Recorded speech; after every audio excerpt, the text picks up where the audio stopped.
in all honesty, throughout the entire film, give it the first 40 minutes. The first 40 minutes of it are very slow. You can take it or leave it until they actually get to the lost city, but once they get in there and they start uncovering more of the story leading up towards the end, it is actually a genius ending to this film.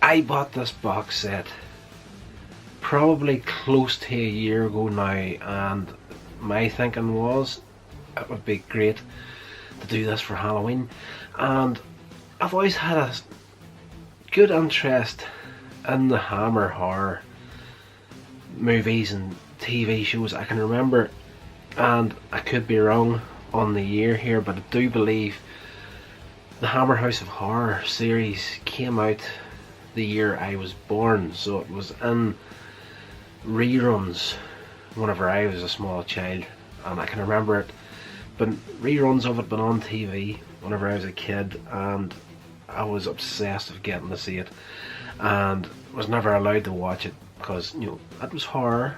I was a small child, doesn't really go hand in hand, so that's always been there. So I've been curious to go and see that for years, and I did fall down the rabbit hole of that about a month and a half to 2 months back. Sat down to watch it one day, just thought I would watch a quick episode while I was eating lunch, and I ended up watching like 10 episodes of it back to back that day. But I digress. We're starting off with the Hammer collection, the movies, and you know, as I say, have had a bit of an interest in this. But looking through the box set, and I'm just going to go through the box set just in order the discs come out. And I was just looking at the list of the names of the movies that was in it, and there's a lot of stuff in there that I'm interested in seeing. But overall, I was kind of thinking, I'm not really interested, to be honest. The first movie in the box set is She.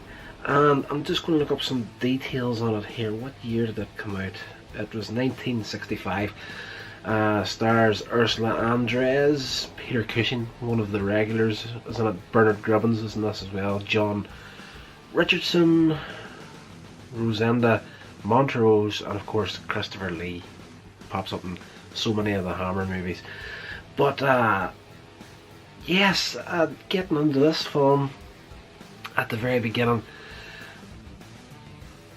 as a horror film, but not the horror I was expecting from Hammer, and it was very interesting. I am actually just looking up on IMDb here when I'm shooting this video, just to get a quick synopsis of the movie, because you know, I could tell you about it. We could jump scene by scene what happens in it. An Edwardian archaeologist and 2 companions stumble upon a lost city in Africa run by a beautiful queen whose love holds the promise of immortality. And now, of course, that's Ursula Andress as the queen, and it's not Peter Cushing, it's the friend Leo. He pretty much gets ambushed by this girl that well, you know, meets her in a bar. She takes him out to go somewhere more private, and he gets knocked out. And he's taken to Ursula Andress, and she pretty much tells him that, you know, she offers him the world basically if he can follow a map to this lost city and discover its riches and whatnot. And, you know, just dangling the carrot under his nose. So he goes back to Peter Cushing, and his manservant, they all go off on this journey to find the lost city. On the way there, the original girl that set him up at the beginning, she has got there's a love interest between the 2 of them, but eventually they get to the lost city. They discover that it's thriving and whatnot under the rule of this queen, and there's another tribe of people that are kind of servants to her and her people. Turns out that this guy Leo is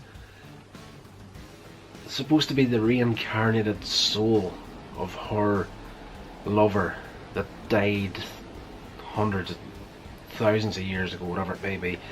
She has found the secret to immortality, and she's been waiting to find this love across the ages, kind of like the same idea as the Dracula, Bram Stoker's Dracula.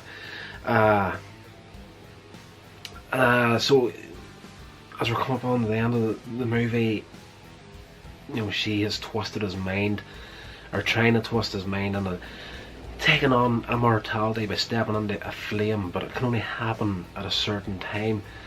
And that's, in all honesty, throughout the entire film, give it the first 40 minutes. The first 40 minutes of it are very slow. You can take it or leave it until they actually get to the lost city, but once they get in there and they start uncovering more of the story leading up towards the end, it is actually a genius ending to this film.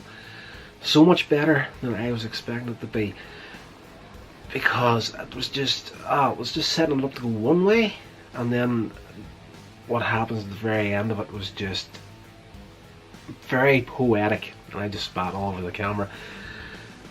Very poetic in the way it ends off the movie, and honestly, if I was to sit down and try and write an ending towards a film, I'm not blowing a lot of sunshine up my own backside here, but this is the kind of film that I would want to write. This is the kind of ending that